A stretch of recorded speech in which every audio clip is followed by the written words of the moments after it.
formadas por variantes, então pelos acoplamentos mínimos, né, vai aparecer esse vértice aqui,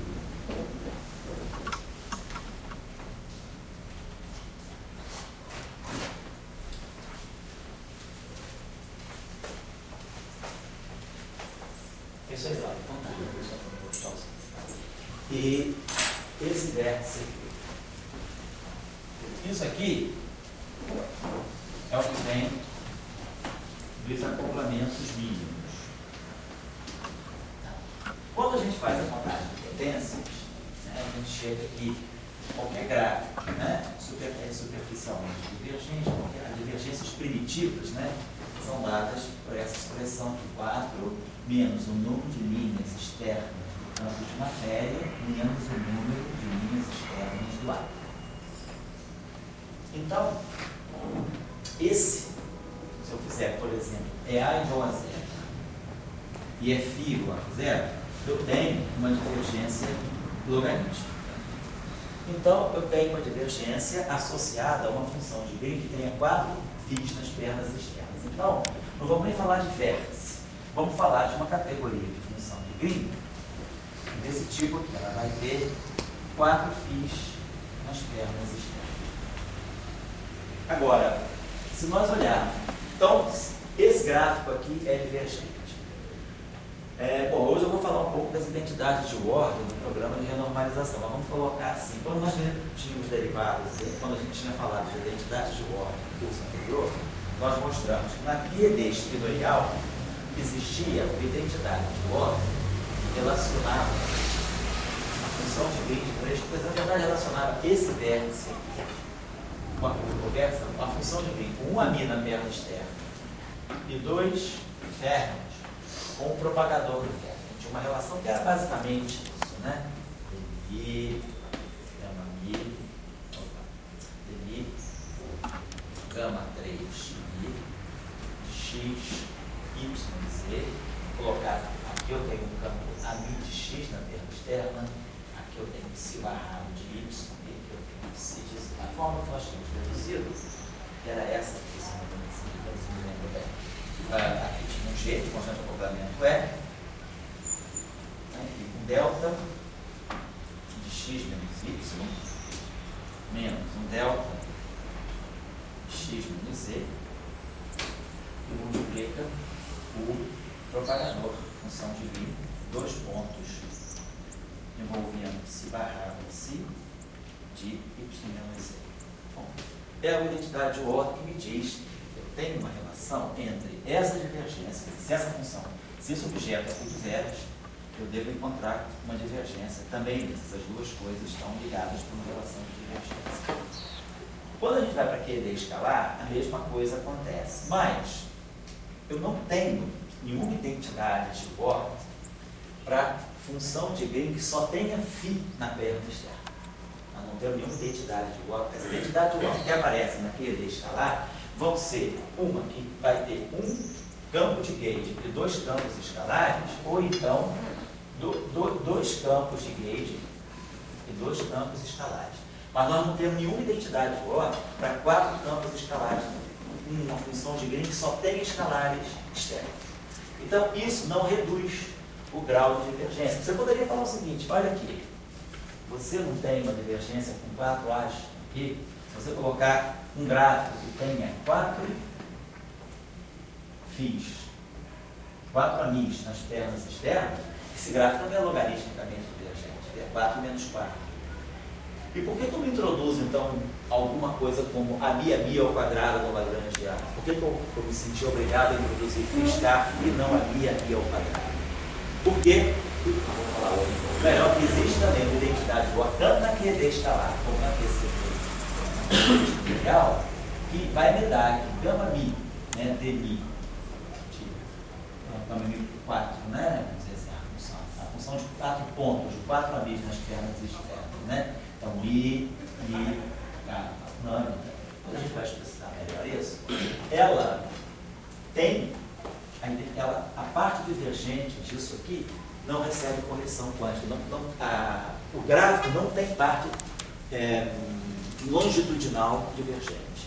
por causa da simetria de grid. Então, isso me diz que como esse objeto aqui não tem par divergente, essa função de Green aqui, então isso aqui está me dizendo que essa função de Green tem para isso aqui ser igual ao valor, nós vamos ver já, ser alguma coisa ligada ao caso de Levy, isso aqui deve ser necessariamente uma função de Green transversa.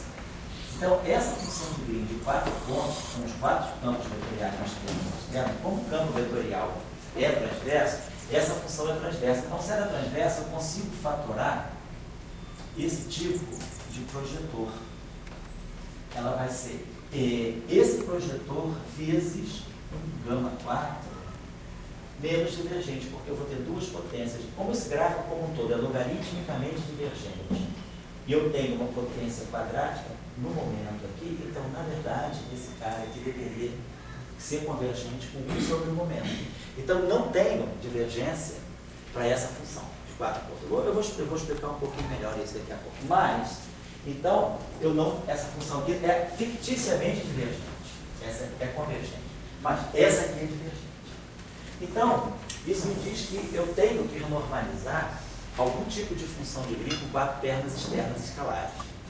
Então, isso significa que, para renormalizar isso, eu vou ter que jogar no meu lagrangiano um contratermo, tem que acrescentar um contratermo que tenha 4 φ. Esse lagrangiano, para eu jogar um contratermo, você só joga um contratermo quando você tem um termo. Né? Você tem que jogar um contratermo em cima de alguma coisa que já tem o lagrangiano. Por quê? Porque aí aquele contratermo, como a gente viu na aula passada, cada contratermo, ele se agrega ao termo que já havia no lagrangiano de partida clássica, para poder fazer algum tipo que a gente chama de renormalização de vértice, nesse caso. Então, como esse gráfico, essa divergência vai aparecer através das correções quânticas, das correções radiativas, eu precisaria ter um termo desse tipo já no lagrangiano de partida. Então, o que essa análise da divergência superficial me diz é que o lagrangiano clássico invariante de Gauge, ele não é estável frente às correções quânticas que eu posso incorporar ao modelo. Então, o que a gente faz? Então, classicamente, eu tenho que introduzir um termo com 4 φ nas pernas externas, mas que seja invariante de Gauge. Então, a única possibilidade é isso. Então, eu introduzo esse vértice na teoria clássica, e aí agora, na hora de renormalizar, e que vai aparecer essa divergência, esse gráfico aqui, aquele contratermo, automaticamente se junta a esse aqui para fazer a renormalização dessa constante de acoplamento. É isso que estava obscuro para você?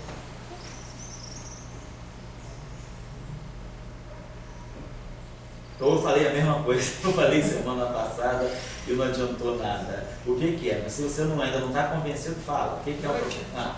É que para mim não tinha muito uma relação direta entre o número de pato externo numa função de Green que eu quero calcular e um vértice do Lagrangiano. Entendi. Porque o número de linhas externas, de pernas externas do gráfico, ele define num gráfico de loop, ele está definindo, na verdade, que a divergência desse gráfico aqui, ela vai aparecer do tipo algum coeficiente C sobre epsilon φ estar φ ao quadrado. Então, isso aqui está me dizendo, eu tenho essa divergência nitidamente, então eu preciso colocar um termo desse tipo. Você poderia dizer, por que essa divergência não está aparecendo no momento? Se aparecesse alguma coisa do tipo, poderia aparecer alguma coisa assim, Pmi φ estar, Pmi φ estar, φ. Poderia dizer, se aparecer a minha divergência tivesse essa cara aqui, isso aqui estaria me dizendo que essa função de Green está indicando uma divergência que deve vir de um vértice desse tipo aqui. Mas não é o caso, a divergência ela sai limpinha do campo.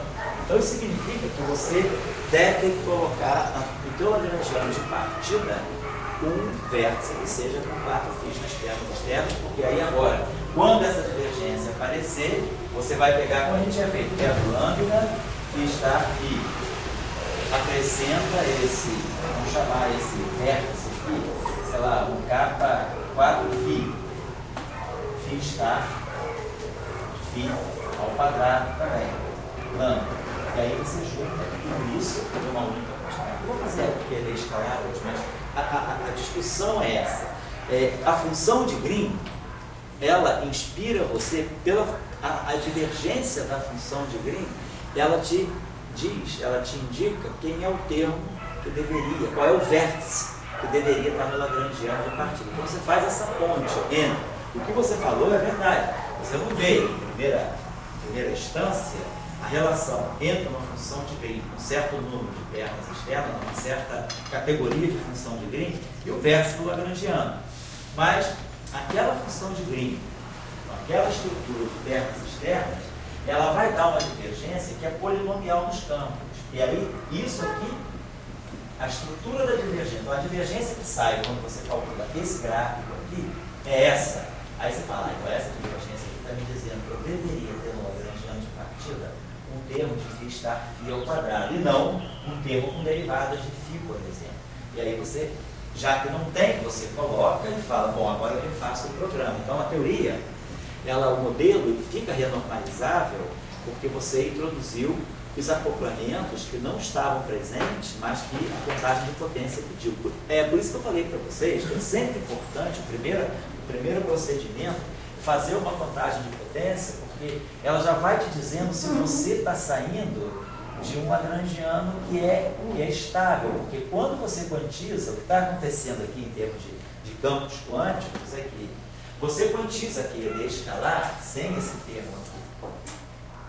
Então, classicamente, está tudo ok, está tudo sem aquele termo. Mas, como eu tinha colocado para vocês em outras aulas, a teoria quântica é mais do que só o campo clássico. Né? Então, quando esse campo clássico começa a flutuar, efeitos, né, de flutuação, tanto do campo vetorial quanto do campo escalar, vão produzir agora uma função de Green com 4 pernas externas, e isso vai produzir uma divergência que não estava presente. É um efeito meramente quântico, é um efeito mesmo de flutuação dos campos que você tem no Lagrangiano. Então, você fala, então a correção radiativa, que a gente chama de correção quântica, ela, para estabilizar o modelo não é estável sem isso aqui. Então, eu preciso introduzir esse termo no Lagrangiano de partida e aí incorpora a correção quântica a esse termo clássico para renormalizar aquela função de onda, tá certo? Então, essa aqui é a moral da história. Então, é importante o power count, porque ele já te diz se o teu Lagrangiano é o mais completo possível. Porque ali você pode fazer o power count, a teoria está renormalizada, mas aí você pode gerar divergência. Todos os vértices são renormalizados, mas não é a teoria renormalizada mais geral. O que vocês têm que pensar é o seguinte: quais são as simetrias que eu tenho à disposição? Nesse caso aqui, eu tenho à disposição a simetria de gauge. Então, o Lagrangiano renormalizado mais geral que eu posso escrever inclui isso aqui. Isso aqui, invariante de gauge, dá um vértice renormalizável? Dá. Por que eu não coloquei, né? Por que quando eu fui escrever a QED escalar, eu só covariantizei o termo simétrico do escalar, botei o termo de Marx e ficou nisso mesmo. Eu tinha, se eu quero procurar o Lagrangiano mais geral, nada me impedia de pegar o termo φ estar φ. Ele não é um vértice ditado pela simetria de gauge. O vértice ditado pela simetria de gauge é esse aqui. Mas ele é um vértice legítimo no sentido de que ele é invariante de gauge. Então você coloca uma nova constante de acoplamento na teoria, que não tem nada a ver com a constante de acoplamento de gauge, e essa constante de acoplamento lambda, mas ela vai ser renormalizada por efeitos daquela função de Green ali. Vai ser renormalizada por efeitos daquela função de Green ali, certo? Então essa aqui era a dúvida, né? Nós vamos falar um pouco mais sobre isso hoje, nós vamos fazer o caso da QED escalar. Eu tinha falado com vocês no ano passado, né? Já tinha deixado aqui no quadro a estrutura, né, da QED espinorial. Vamos pegar aqui a QED espinorial, né? QED.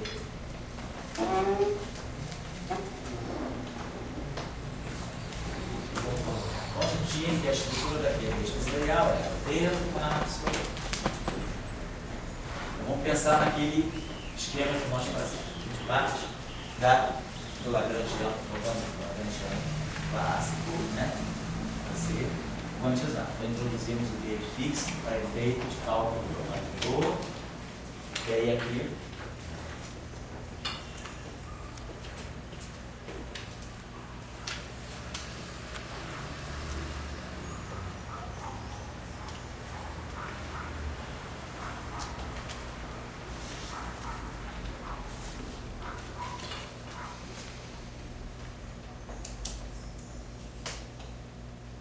Tá, isso aqui. Então, primeira coisa que nós vimos era a constante de acoplamento, quando eu mudo a dimensão para fazer a renormalização, a regularização dimensional, as constantes de acoplamento mudam. Se você puder lembrar, eu acho que isso aqui ficava multiplicado, né, quando eu vou para as dimensões regularizadas, isso aqui ficava multiplicado em mi elevado a epsilon vezes r, se eu me lembro bem, era isso mesmo, né? Mi elevado a epsilon, né? Porque se o epsilon for zero, isso aqui fica 1, eu estou em 4 dimensões, mas se o epsilon for diferente de zero, a constante de acoplamento, se for 3 dimensões, por exemplo, né? Eu acho que é epsilon sobre 2 aqui. Isso dá um mi, deixa eu ver se é epsilon sobre 2. Vamos fazer rapidinho, isso me perdoe, porque no Lagrangiano D dimensões tem dimensão de massa elevado a D, então o campo vetorial é D menos 2 sobre 2, e a dimensão do amigo é M a B menos 2 sobre 2, né? Então 4 menos 2 por 2, está certo. A dimensão do psi é D menos 1 sobre 2. Isso? Se o D for 4, 4 menos 1 feito por tom, então quando eu fizer, botar as constantes das dimensões ali, eu vou ter a dimensão de E, tá? Aqui a dimensão de E, é massa X, a dimensão do psi vai ser D menos 1, porque eu tenho um fator 2 ali, 2 psis, e a dimensão do A vai ser massa a D menos 2 sobre 2. Eu quero tudo isso aqui tem dimensão de massa elevada a D, é uma densidade de Lagrangiano. Então eu vou ter X mais D menos 1 mais D sobre 2 menos 1 igual a D. Então X fica D menos 4 sobre 2. D menos 4, 4 menos 0. Então Mi fica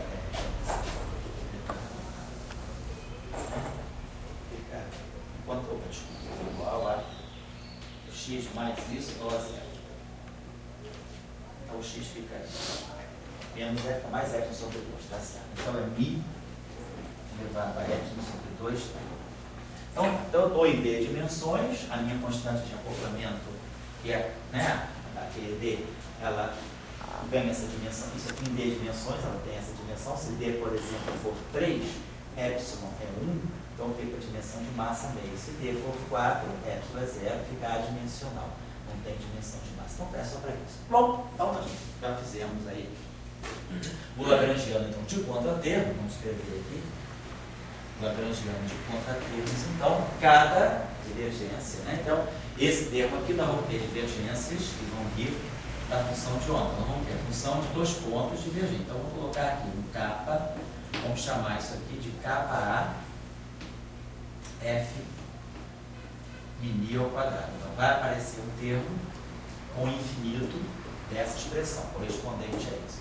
Aí nós tínhamos visto esse termo aqui, né, a primeira coisa que nós vimos é a identidade de ordem da QED, ela me diz o seguinte: se eu pegar a função, vocês estão lembrados da primeira identidade de ordem, tá, quando nós estudamos a QED, gama mi, a função de 2 pontos, mini de x, y, é igual a menos i sobre alfa, Lambertiano,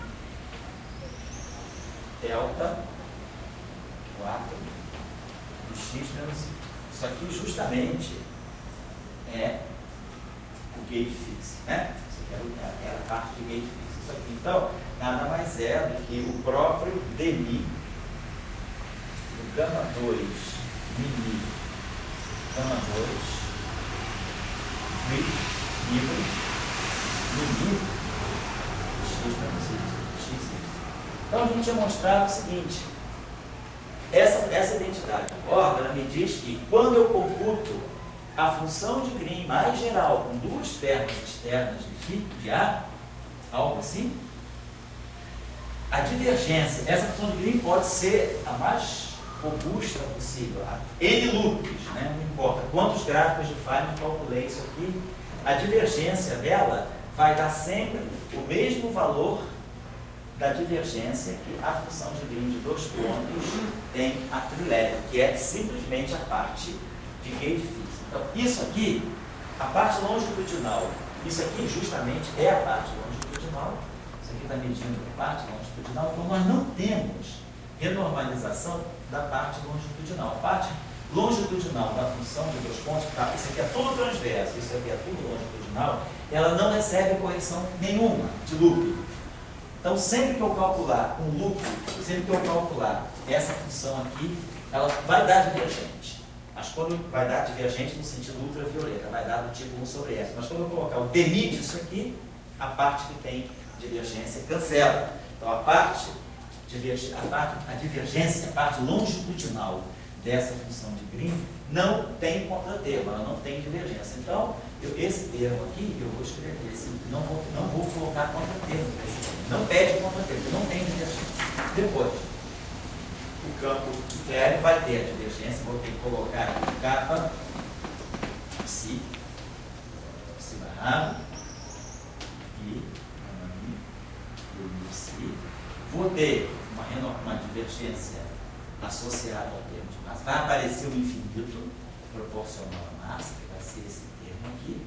E depois vai aparecer o infinito associado ao vértice. Quando eu calcular qualquer função de Green desse tipo aqui, se barrar numa perna externa, se na outra perna externa, essa função de Green aqui apresenta divergência, e aí eu vou ter que jogar um termo aqui que vai ser menos i a epsilon sobre 2 é kappa, vamos chamar aqui de kappa vértice,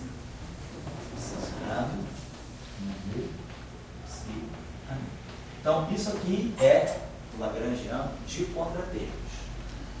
O único termo do lagrangiano de partida que não pede contratermo é o termo de gate fixing, porque ele é longitudinal e nós temos uma identidade de ordem, como a gente já tinha deduzido das outras vezes, que protege, ela isenta a parte longitudinal da função de 2 pontos do bósio escalar de ter divergência. Então, a parte divergente está isenta.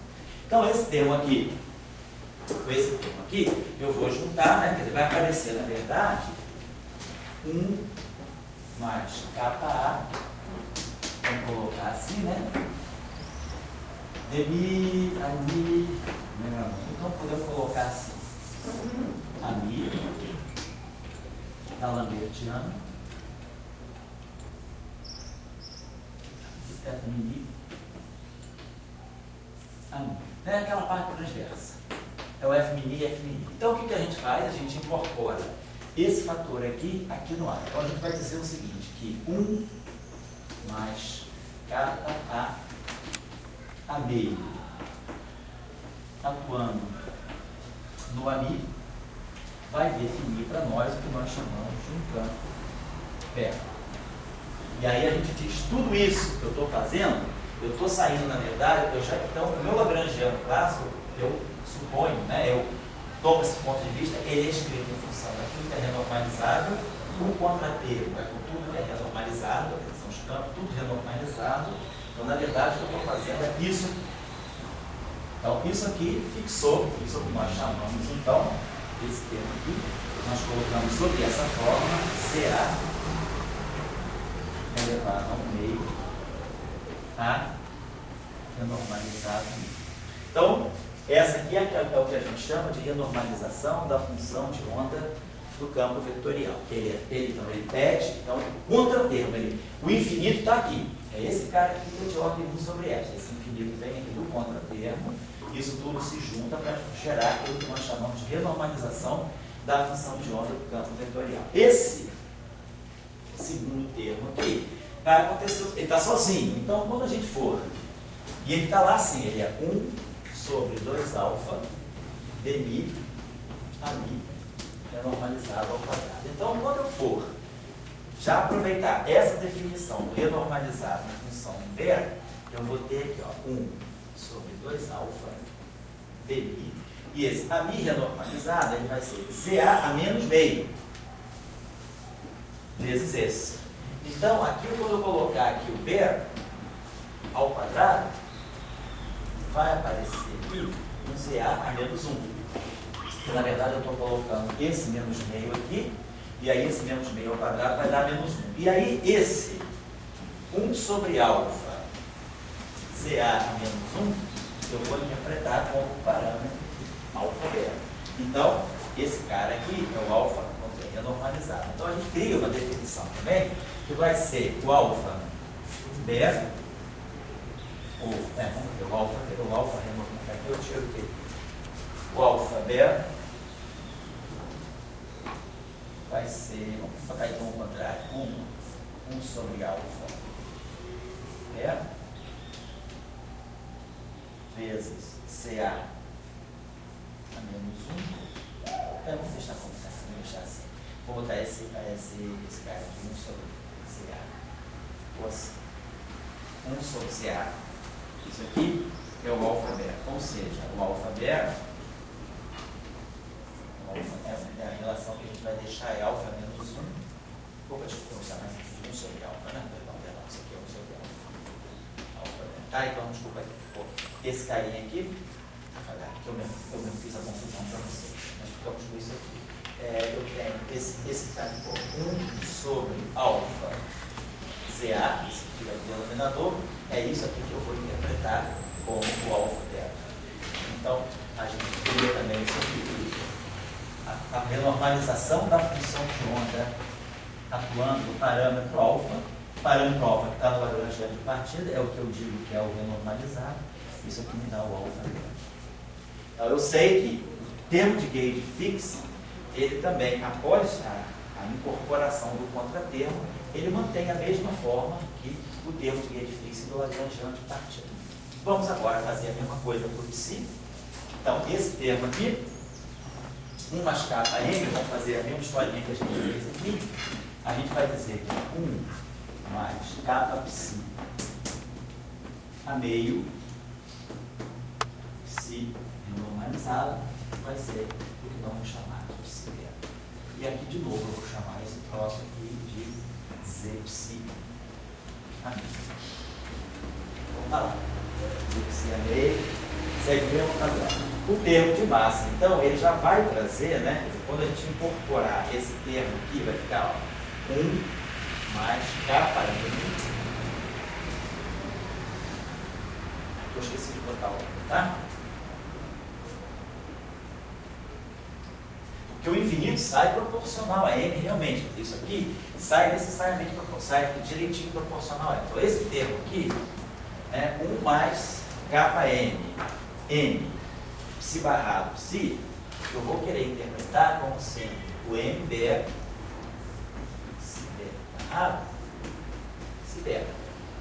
Então, agora tem que me valer. Isso aqui, tá aqui, ó, é z psi a menos 1, psi beta barrado, psi beta, tá? Vou escrever o renormalizado em função do beta para poder botar o latitude todo em função do beta. Então, essa combinação aqui é 1 mais kappa m, que eu vou chamar de Zn. Aqui. Z psi a menos 1 vezes m renormalizado é o que eu vou estar chamando de m beta. O esforço todo aí é mostrar que, depois de incorporar as correções quânticas, ou seja, depois da gente introduzir as correções que vêm das flutuações quânticas nos campos, o lagrangiano, ele assume a mesma forma que o lagrangiano clássico de partida. Por isso que a gente tem como organizar, dizer, então o lagrangiano clássico de partida, ele, jogando as correções quânticas, eu tenho a maneira de incorporar todas, como a gente diz na gíria, né? Esconder todas as divergências dentro dos parâmetros do lagrangiano de partida e dentro dos campos do lagrangiano de partida. Ou seja, cada infinito encontra o seu lugar para ser reabsorvido numa redefinição de campos. Essa é a história. Então, aqui nós mostramos que depois de introduzir a correção quântica e o infinito que dela vem no termo cinético do psi, a gente reconduz esse termo à forma do termo cinético. E esse termo de massa, a forma do termo de massa. Agora está faltando a gente fazer a mesma coisa no termo de interação. Deixa eu apagar isso aqui. Não estou lembrando que isso aqui será. Então, a última coisa que aconteceu foi esse termo aqui vir para esse aqui. Então, nós temos o seguinte, nós vamos ter 1 mais kappa, quer dizer, esse contratermo aqui é infinito, claro, induzido pelo cálculo da correção quântica devido a esse vértice aqui. Então, a nossa conta vai ficar tanto. Aí vamos ter aqui que mi a epsilon sobre 2 é lá. Aí vamos ter psi barrado. Ficou tudo isso junto. Psi barrado, gama mi, psi mi. Vamos agora colocar esses caras em função das coisas beta. Então, isso aqui é z psi a menos, vai ficar z psi a menos 1. E esse aqui vai ficar za a menos meio. Psi, aí vai ficar o beta errado, gama mi, psi beta, mi. Então, eu vou querer, claro, interpretar tudo isso aqui. Tudo isso aqui eu vou querer dizer que vou querer interpretar como o meu lagrangiano de partida. Então, eu vou querer interpretar tudo isso aqui como se o meu é beta. Então, o meu, vamos dizer, então, a carga dela, ela vai ficar esse CV aqui, esse que eu vou chamar de CV, o fator constante de renormalização, a renormalização da função de onda, do Fermion, a renormalização da função de onda do cósmico integral, mi elevado a epsilon sobre 2 é renormalizado. Então é isso que eu vou chamar do lagrangiano beta, em 4 dimensões. Então isso aqui é o que faz a renormalização da constante de acoplamento. Então a renormalização de uma constante de acoplamento, ela envolve a renormalização do vértice e a renormalização das funções de onda dos campos que comparecem naquele vértice. Então, isso aqui fica claro para nós como é que a gente vai renormalizar, né, o vértice, etc. Bom, então tá legal. Então, a gente sabe onde jogar os infinitos. Agora, ao fazer isso, né, a gente tem que obedecer às funções de Green, quando foram calculadas, né, independentemente do método de regularização, elas foram calculadas e elas obedecem a certas relações, né, que são consequência da simetria de Green. Então, na QED, eu não vou repetir, né, a gente tinha o gerador funcional, fazia variação de Gay, a gente fazia um certo procedimento simples, e a gente chegava a essa relação aqui, uma relação de divergência que dizia o seguinte: dmi atuando na função do vértice, né, da QD I de x, y, c. Né, lembrando que esse objeto aqui, que está aqui, é isso aqui. É qualquer gráfico de Feynman que eu calcular, qualquer ordem perturbativa que tenha um campo vetorial na perna externa, um psi barrado na perna externa e outro psi na perna externa, e aqui um ami. E as atribuições, quando a gente derivou as identidades de ordem, eram essa aqui: ami de x, psi barrado de y, psi de z. Essas eram as atribuições. Então, essa identidade ela tinha o seguinte carinho: que a carga do elétron, a carga, constante de acoplamento, e aí um delta de Dirac entre x menos y, depois menos. Isso aqui é só uma forma matemática que a gente tinha deduzido da nossa transformação de Gauge feita em cima do funcional gerador das funções de Gauge. E aí aqui aparecia a função de 2 pontos, né, do psi barrado, psi dependente. Vocês veem o seguinte: essa função de Green de 2 pontos, do psi barrado, ela tem 2 índices estiloriais. Claro que isso aqui também tem 3 índices. Isso aqui tem um índice vetorial. Na verdade, essa função de Green aqui, ela é dmi, gama mi, porque eu estou derivando o meu gerador funcional em relação a mi, derivando em relação a psi barrado alfa, então tem um índice alfa aqui, e derivando em relação a psi beta, então tem um beta aqui. E aqui, claro, essa função de Green aqui, na verdade, ela seria uma alfa beta, mas eu estou omitindo, né, a implícito que tem 2 índices espinoriais aqui e que tem 2 índices espinoriais que eu não coloquei. Em geral, na equação de Dirac, na eletrodinâmica, a gente tem a tendência tradicionalmente de omitir os índices fermiônicos, porque a gente sabe que os índices fermiônicos estão lá, a gente não coloca. Então, isso aqui, como vocês estão vendo, ó, vai me amarrar uma certa relação. Observe só uma coisinha aqui. Essa relação aqui, ela está valendo tanto para a teoria de partida, a gente fez isso aqui antes de incorporar as correções quânticas. A gente falou, pega o gerador funcional e faz as derivadas funcionais, ganha essa identidade. Então, o que a gente quer é que a teoria, depois de incorporadas as renormalizações, ela continue a satisfazer essa identidade. Por quê?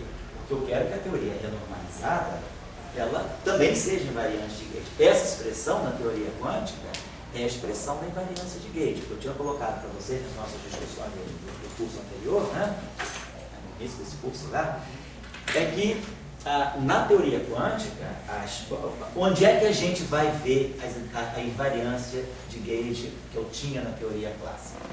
Nas identidades de ordem. Elas são expressão da simetria de gate a nível de funções de gate. Então, na teoria quântica, a simetria de gate está aqui. Isso aqui, então, é o propagador do fóton, do ferro e a função de vértice da teoria, do modelo da QED, elas têm que fitar essa relação. Essa relação ela é exatamente uma marca na invariância de gate da teoria quântica. Então, vou fazer uma coisinha. Isso aqui está valendo com tudo belo, com tudo renormalizado. Vamos escrever aqui tudo que é renormalizado em função de tudo que é belo. Vamos escrever essa identidade de ordem, tanto no caso, vamos dizer assim, na versão renormalizada, quanto na versão belo. Então, eu vou ter que pegar aqui dmi, gama 3, ver, mi, vou esquecer esses índices aqui, igual a, outra coisa, aqui eu tinha mi elevado a epsilon sobre 2, né? Quando eu fui para a teoria renormalizada, a gente lembra que eu mudei a dimensão, eu estou fazendo a teoria fora das 4 dimensões, que é igual a 4 vezes. A constante de acoplamento ficou perenemente multiplicada por isso. Eu vou querer que isso aqui aconteça. Na teoria BER, eu estou em 4 dimensões. Eu vou manter isso aqui. Aí eu vou manter isso aqui, delta 4, menos delta 4, vamos colocar assim. E aí aqui, o gama 2, BER, se barrado, vamos colocar só a esquemática aqui, porque essa identidade igual tem que valer por BER. Mas aí a gente vai se lembrar do seguinte. Bom, agora toma um outro cuidado. Vocês andaram discutindo aí essas funções de... Tem 2 tipos de função, tem 3 tipos de função de... né? Nós temos o gerador funcional Z. Depois do funcional gerador Z, a gente passava para o funcional gerador W. Esse aqui continha todos os tipos de função de Green. Esse aqui continha as funções de Green conexas. E depois a gente fazia uma chamada transformada de Legendre, e define algo que é a ação efetiva ou o gerador funcional das funções de Green one-part reduced, que é esse gama aqui, que é a ação, na verdade, isso aqui é esse gama aqui, isso aqui do gerador funcional é a ação clássica, isso aqui é exponencial da ação clássica, mais as fontes. Isso, então, isso aqui vai ser o W, J, menos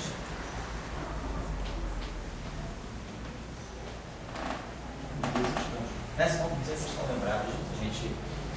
Eu não fiz isso com vocês, isso que eu pedi que vocês pudessem ler no período de férias, né? Falei, ó, dei uma olhada nisso e depois eu acho que você fez um seminário para a pessoal, né?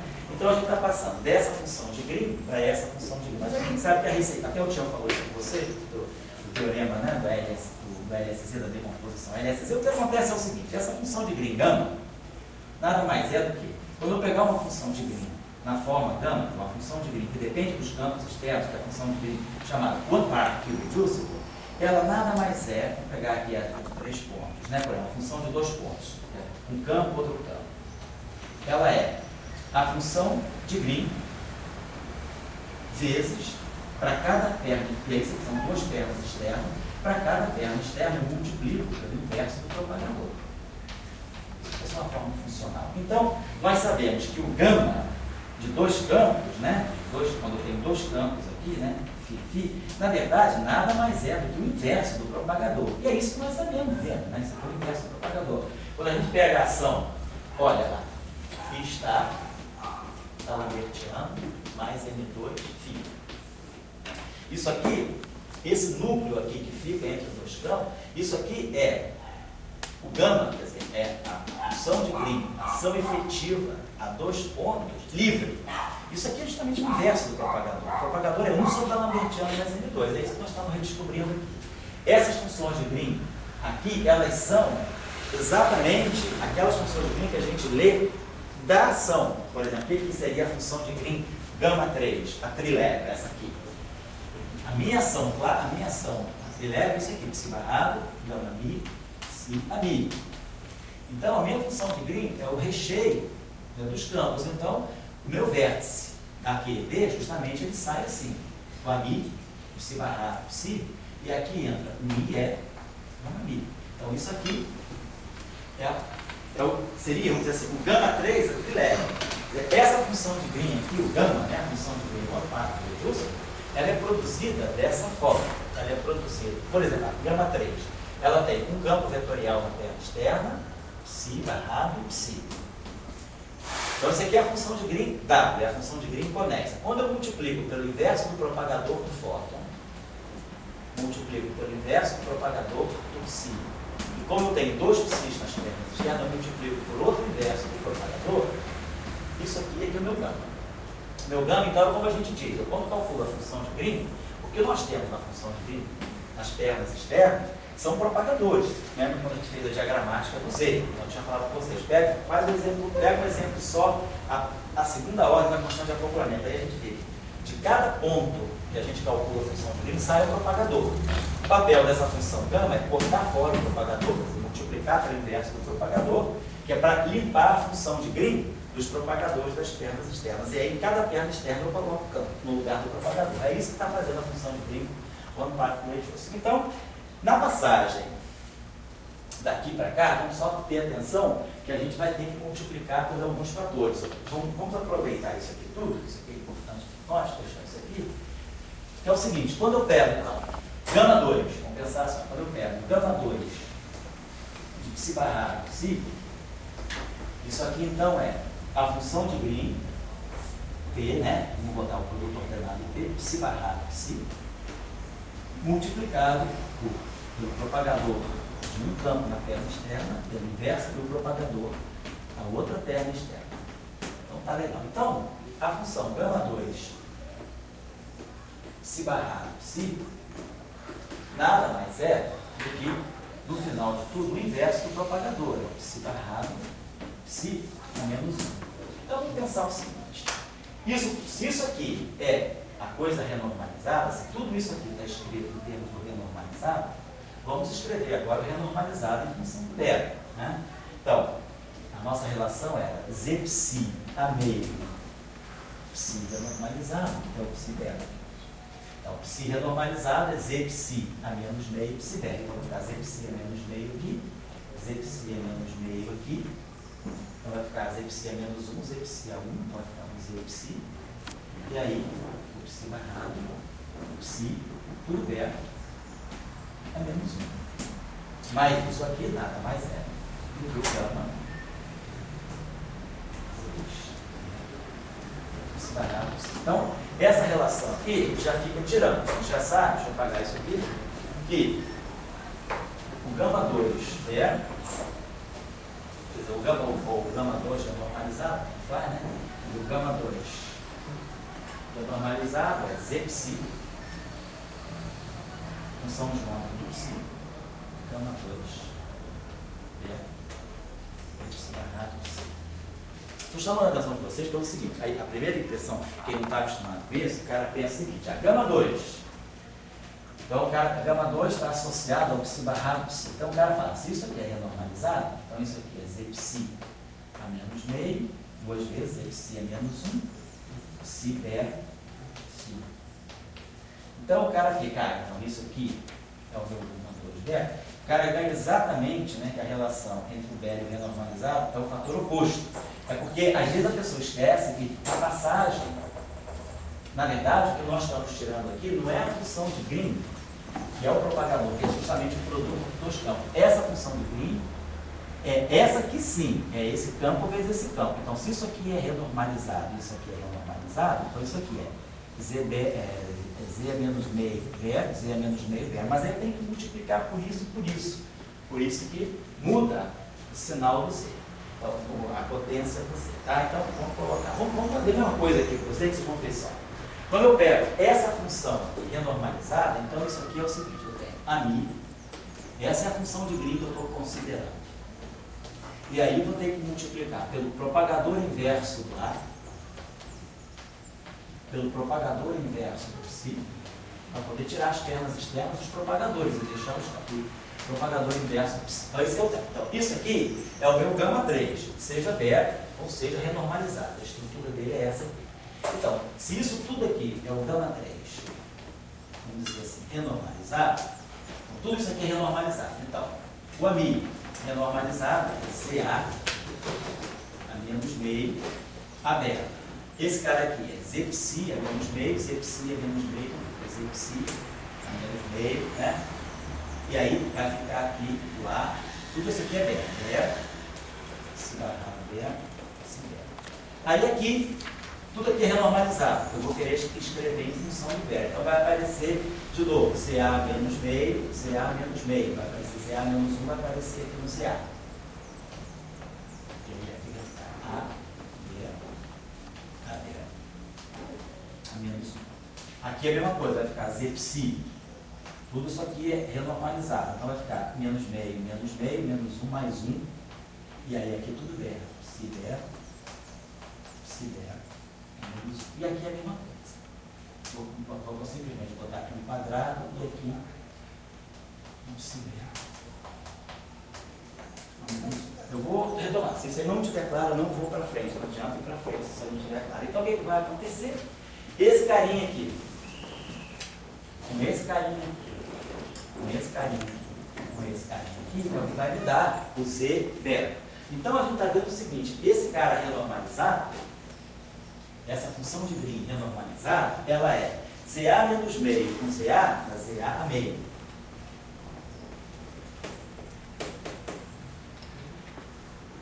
Aqui vai ficar Z-psi a menos 1 com Z-psi ao quadrado, vai ficar Z-psi. E aí aqui vai ficar o gama 3. E é I. Então a relação entre o gama 3 renormalizado e o gama 3 beta é essa.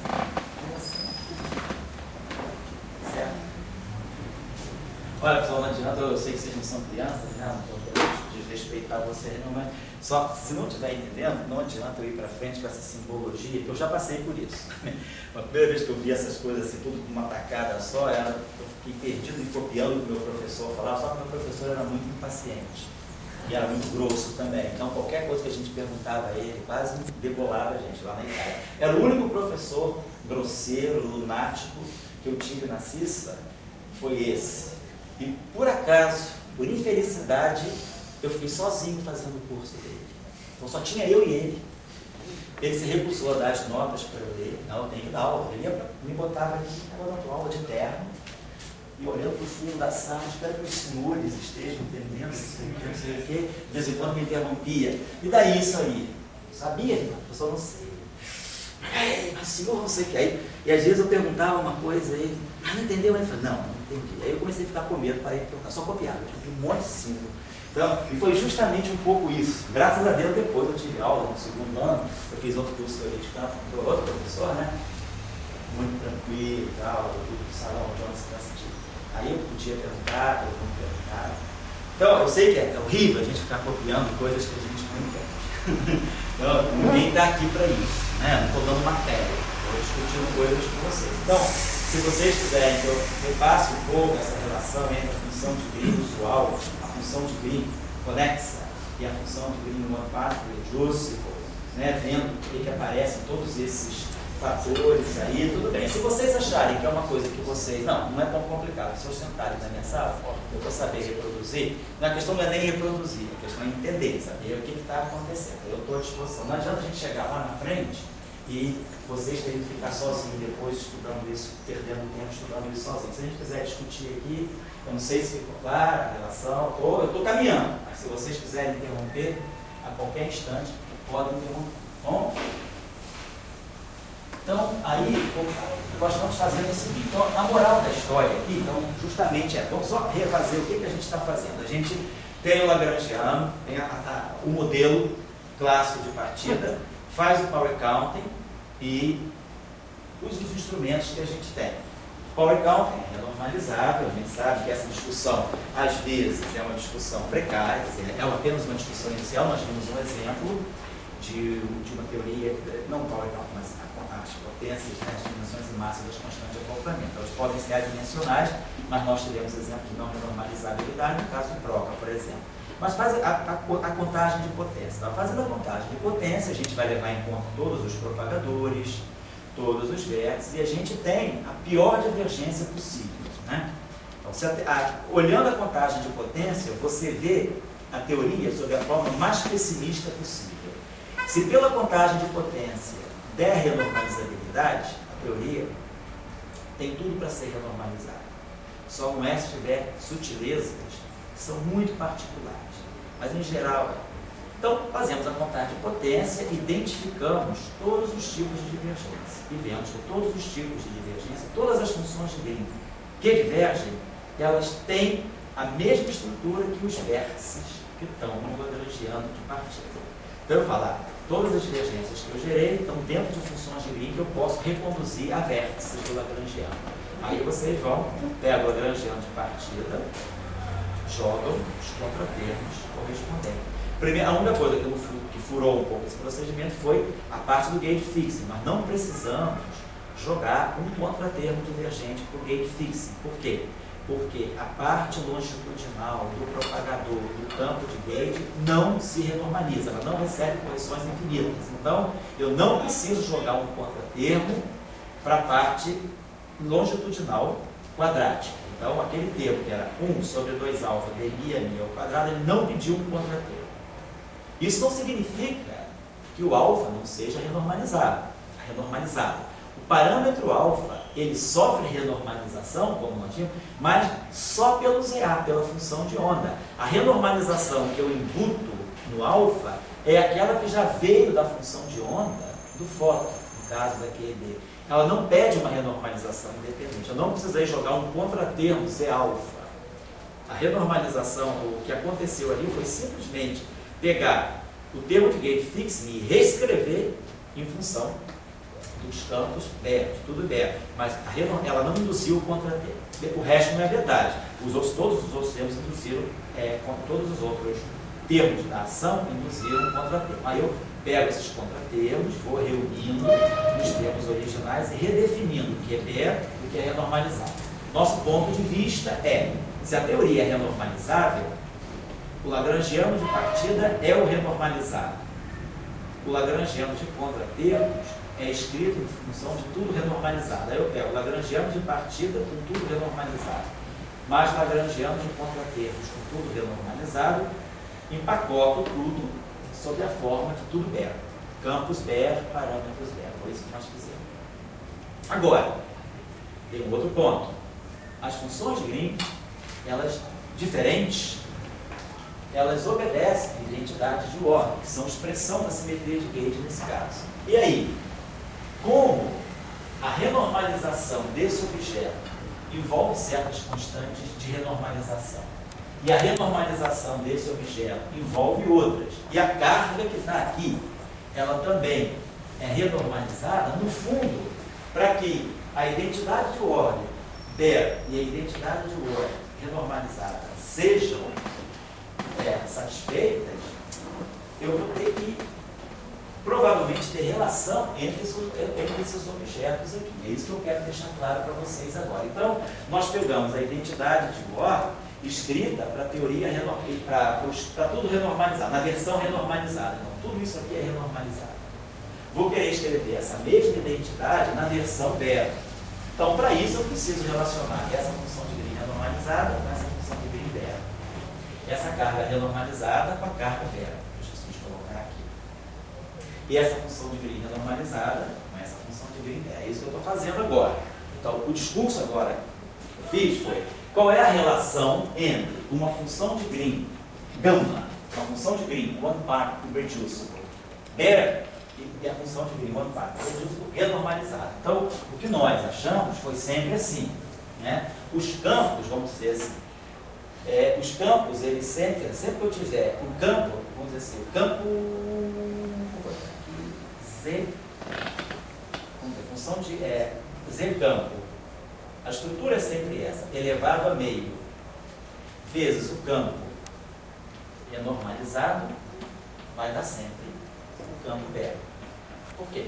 Eu estou sempre partindo da coisa renormalizada, jogo o contratermo, absorvo a metade da potência num campo, a metade no outro e defino o campo B. Então, essa aqui é a estrutura da relação entre campo renormalizado e campo B. Isso aqui que é fundamental. Então, quando eu vou para as funções de Green, eu vou pegar uma função de Green que é um produto de campos renormalizados. Vamos dizer, renormalizado, vamos dizer, campo 1 renormalizado, campo 2 renormalizado, campo N tem uma função de Green de N campos, todos renormalizados. Mas então isso aqui é a minha função de Green gama, gama R. Vou colocar assim. Essa é a minha função de Green gama R, a função de Green, aquele produto, né, aquela correlação entre todos os campos da função de Green, vezes os inversos dos propagadores. Então, o propagador do campo 1 com campo 1 renormalizado a menos 1. O propagador do campo 2 do campo 2 renormalizado a menos 1. E o propagador do tipo de campo N renormalizado. Então, isso aqui é o meu gama renormalizado. É a função de Green conexa daqueles N campos vezes o inverso do propagador de cada campo que está aqui. Então, essa função de Green de N pontos está aqui. Como é que eu vou relacionar ela com a Terra? Aqui, cada objeto desse eu vou passar para a versão beta.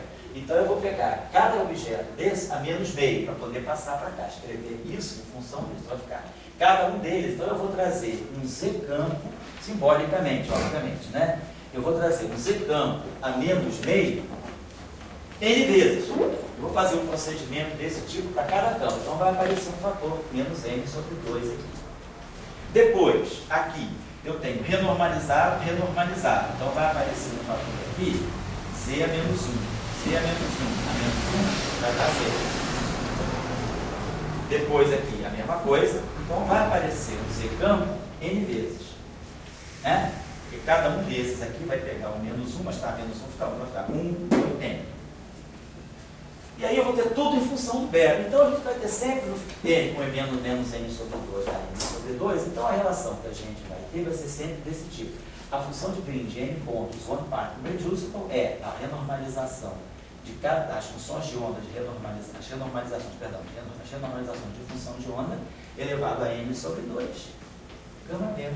Então essa relação fica por causa disso, tá claro? Então, foi o que nós fizemos aqui. Só que aqui, em vez de ter todos os campos iguais, vai aparecer um fator N sobre 2. Cada campo vai aparecer com meio. Então, apareceu o campo do fóton com meio, apareceu o campo do ferro com meio e outro campo do ferro com meio. Eu faço, eu tenho um desses campos, né? Isso aqui eu estou dando simbolicamente. Isso aqui é meio para cada campo.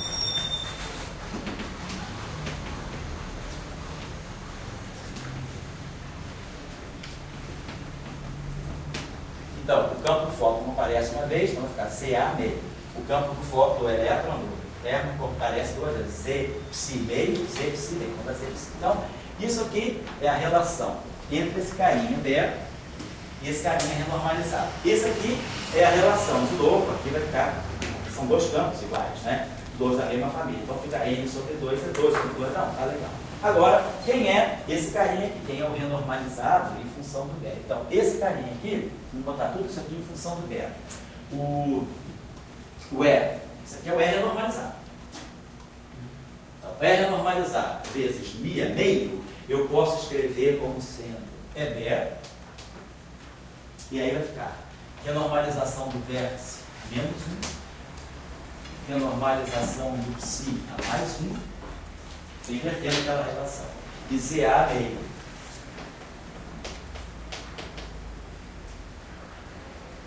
Certo? E aqui ficou Z psi. Então, nós ficamos, está legal. Muito bem. Bom, então observe o seguinte, vê se fica claro para vocês o seguinte. Tudo isso é uma grande sujeira, tudo isso a gente está manipulando no infinito, tudo isso não passa de manipulação formal, mas claro, uma manipulação formal que nos dá uma informação que depois eu posso colocar em termos práticos, tá? Então, essa relação aqui, então eu peguei essa relação e reescrevi em função de tudo beta. Então, tipo, dmi, gama, mi3, beta, aí tem esse fator aqui para trabalhar. Igual, esse fator aqui está atrapalhando e esse fator aqui. Então, conclusão, eu tenho que pegar esse fator do lado esquerdo, né? Então, do lado esquerdo eu tenho, quando eu vou chegar na função, na identidade de ordem, para o setor, para a versão B, ela vai aparecer, mas ela vai aparecer com esses fatores de correção. Mas eu quero que ela seja válida dessa forma, eu quero que ela tenha a mesma forma que a identidade de ordem da versão limpa, renormalizada, né? Para poder, isso aqui é a identidade de ordem, expressa a simetria de Gauge. Então o que eu vou fazer? Bom, então eu tenho que eu produzir isso igual a isso, com esses fatores. Né? Então quando eu coloquei isso tudo aqui, esse fator apareceu aqui, com isso aqui beta. Esse fator está aqui, com isso aqui, e esse fator, vou colocar esse zepsi aqui também. Daí para cá, vou tirar ele daqui. E aí aqui em cima, essa identidade de ordem agora, ela está valendo para tudo beta. Então observe o seguinte, esse lado é igual a esse. Então esse CA meio cancela com esse CA meio. Esse zepsi cancela com esse zepsi. E aí, essa identidade quase fecha. O que sobra do lado direito, multiplicando é zepsi, zv é menos 1. O que estraga essa identidade, quando eu vou escrever, quando eu passo daqui para cá e coleto tudo, vai aparecer a identidade per multiplicada por esse fator aqui.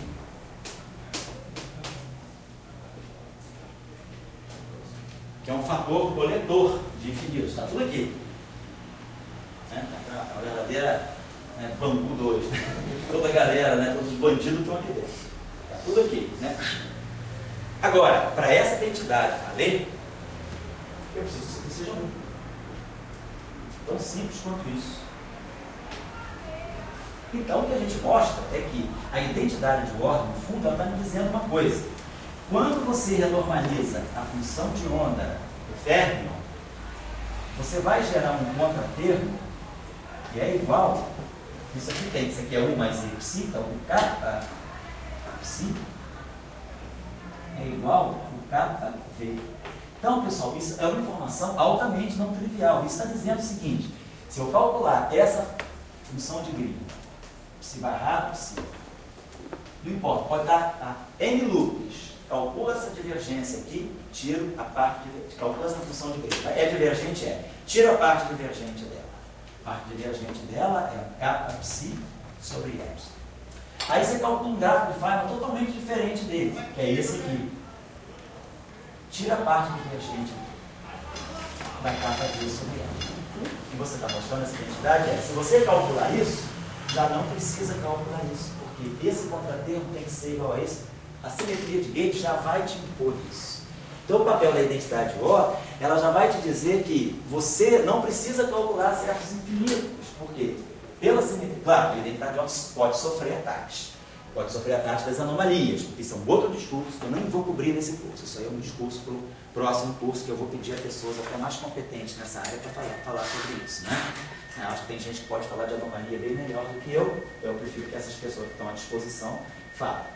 Mas o discurso que entra aqui é o discurso da anomalia. E a anomalia pode destruir a identidade de ordem.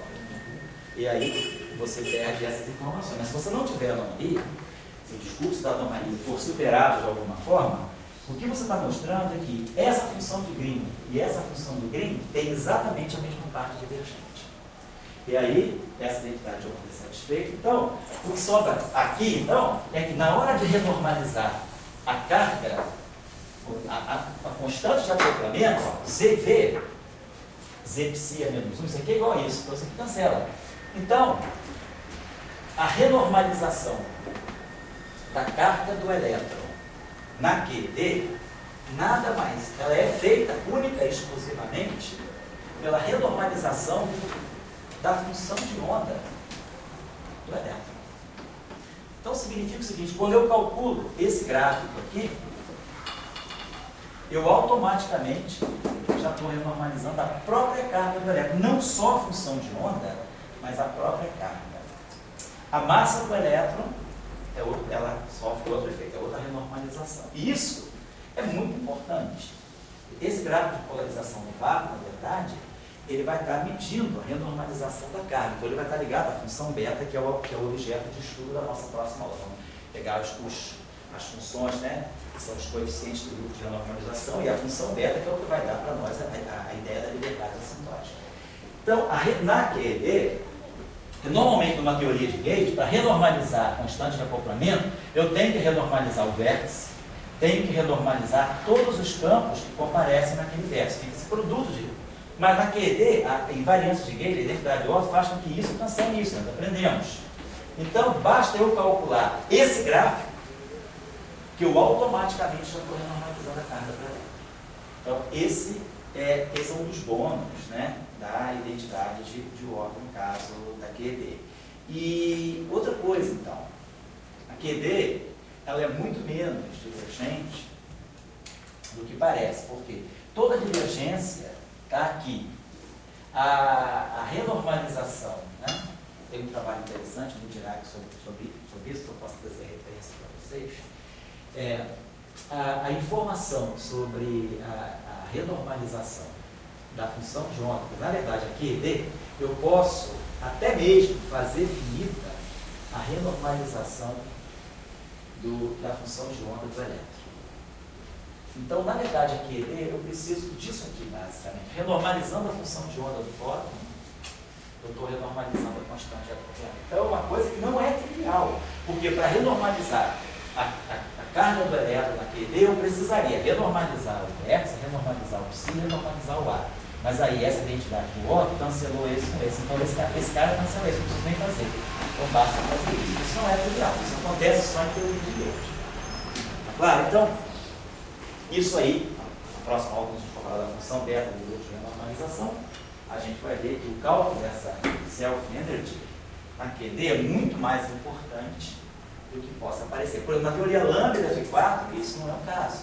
Na teoria lambda F4, para eu poder calcular a função beta, lá, aquele trabalho que você estudou, o Iliópolis, né? Na teoria lambda F4, por exemplo, eu tenho lambda F4 no vértice. Então, quando eu vou introduzir um contratermo de vértice, contratermo K4, lambda F4. Aí, quando eu renormalizar a função de onda lá na frente, eu vou ter Z, Φ a meio, Φ renormalizado, igual a Φ beta. Então, esse Φ renormalizado aqui, ele vai ser Z Φ a menos meio, vai ficar Z Φ a menos 2. Φ beta. Então, a constante de acoplamento beta vai ser Zφ a menos 2, Z4, que é a renormalização do vértice, lambda renormalizado, igual a lambda beta.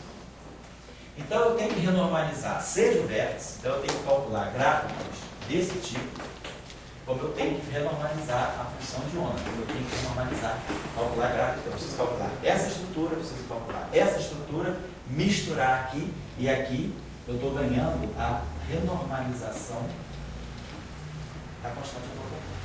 Então, a renormalização da constante de acoplamento, ela pode incluir renormalizações de vértices e renormalizações de funções de onda. Numa teoria de Gauge, esse caminho, há uma atalho aí, porque pode acontecer esses cancelamentos. É claro? Então, esse é o conteúdo da identidade de ordem. Então, quando eu coloquei para vocês a identidade de ordem lá no curso precedente, era para preparar a estrada para isso. As identidades de ordem, elas são...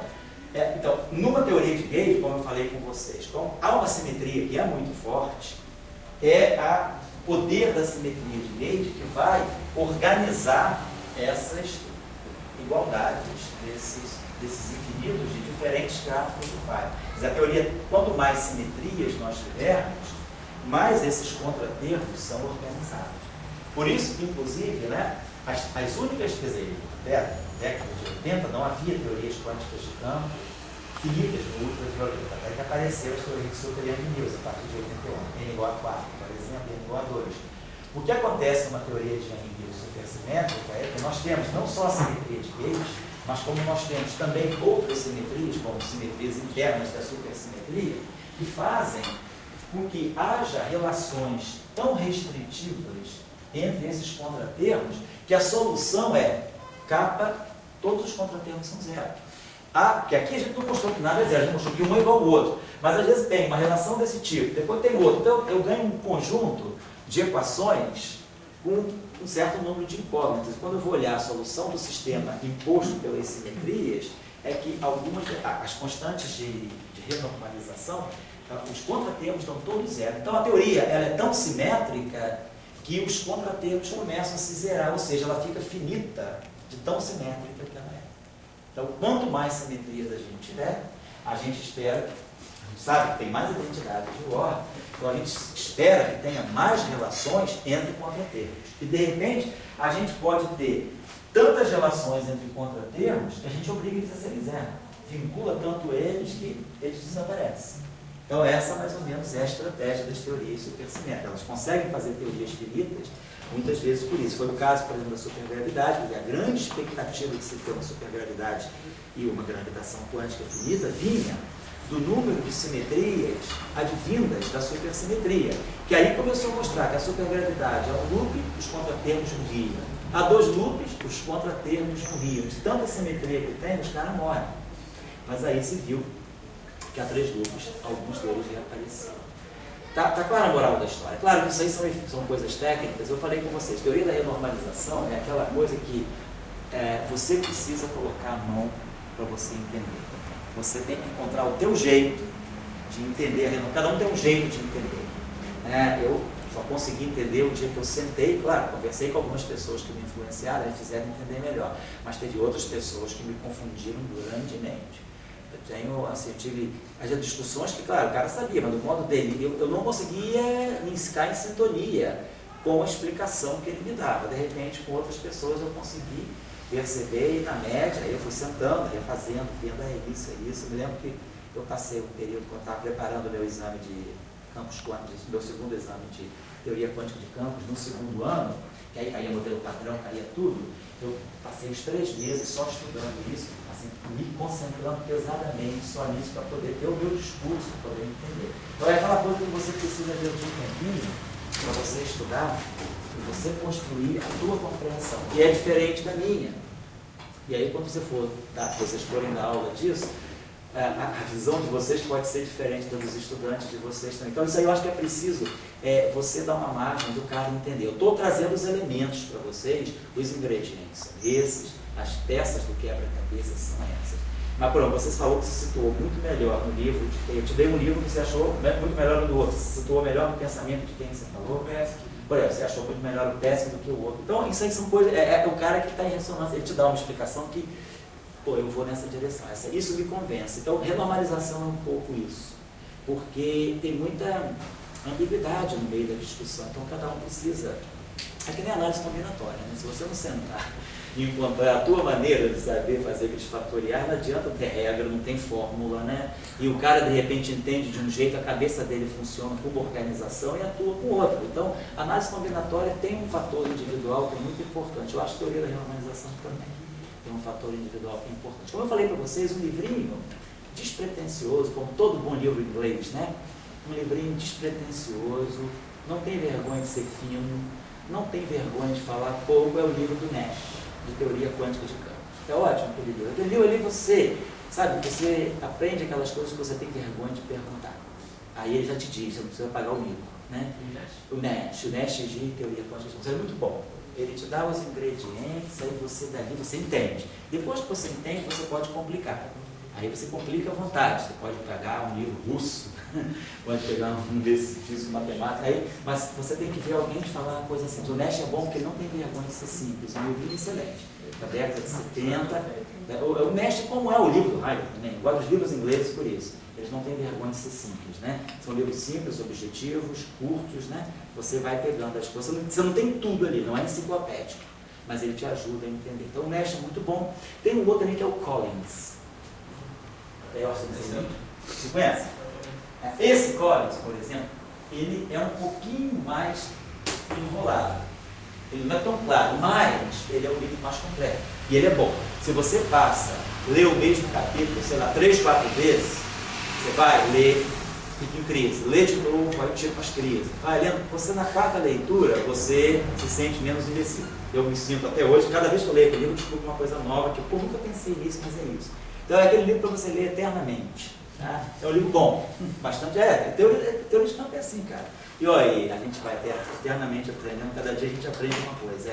É uma área muito. Tem muita areia movediça nessa área. E às vezes isso não fica claro. Parece que a teoria da renormalização é a coisa mais simples do mundo. Né? Tem certos livros que, assim, você lê a teoria, parece que é tudo tão simples que você se sente um verme rastejante. E não é. Você tem que ralar e tem muita gente que se enrola, é debatido pra caramba. A teoria da renormalização é um assunto muito debatido. Tá? Tem maneiras de apresentar, maneiras de entender. Bom, eu vou dar um intervalinho para a gente agora retomar rapidamente a QED escalar, porque agora a QED escalar sai rápido, porque tem um vértice a mais, mas tem uma identidade de um ordem a mais, e o procedimento é esse. Depois eu tinha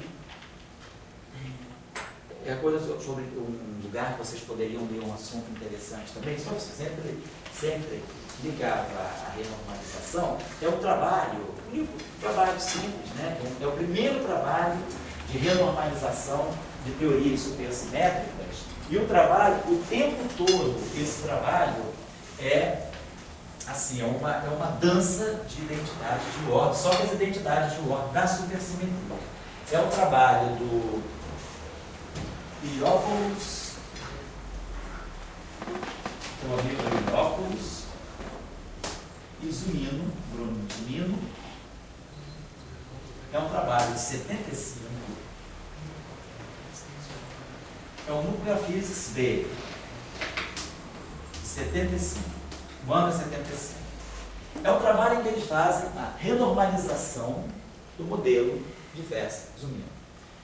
Não tem assim, a supersimetria, ela não está em supercampo, é da maneira mais. Ele pega um lagrangiano, com tantos campos, campo escalar, campo pseudo-escalar, campo de Majorana, campo escalar, campo pseudo-escalar, todos os campos estão ali. Ele dá as transformações de supersimetria que relacionam esses campos e tira as identidades de ordem da supersimetria. Então nós geramos as identidades de ordem provenientes da supersimetria. E aí passa-se ao processo de renormalização, mas usando agora as identidades de ordem da supersimetria. Então é um paper que é didático, e como é o primeiro paper desse assunto na época, 75, foi o ano praticamente que a supersimetria surgiu em 74, então naquela época, as próprias pessoas que escreviam o paper estavam entrando no assunto, então os papers eram mais didáticos, porque o cara quando escrevia, ele próprio queria entender melhor. Não são papers tão assim, fechados, tão cifrados. Então, esse paper é uma aula que vocês podem ler, né? E ir tentando reproduzir para vocês terem um exemplo de uma renormalização no âmbito de uma teoria supersimétrica. E está tudo dado ali, ele dá os propagadores, ele mostra como é que sai a identidade de ordem, as relações que saem entre as constantes de renormalização a partir das identidades de ordem. Ele mostra, por exemplo, que a renormalização da função de 2 pontos do escalar, a renormalização da função de 2 pontos do verme são iguais. Mostra uma série de igualdades que são, na verdade, manifestações das identidades de ordem da supersimetria, tá bom? Então é um paper bom, não digo para vocês lerem agora o curso, mas é um paper para vocês terem essa referência futuramente, se de repente vocês forem dar um curso, é um bom material de ilustração. Se vocês tiverem tempo de estudar, quem quiser fazer como trabalho aqui no final do curso, o trabalho do Iliopoulos e do Zunino é um trabalho clássico nesse sentido, é um trabalho velho, ninguém vai descobrir nada de novo, mas vai aprender. Certo? É um trabalho bom para você aprender a manipulação com as identidades de ordem. Vamos fazer agora, vou dar 5 minutos de intervalo, porque eu tenho que fazer uma ligação. Vamos fazer a renormalização aqui, deixa que é rapidinho.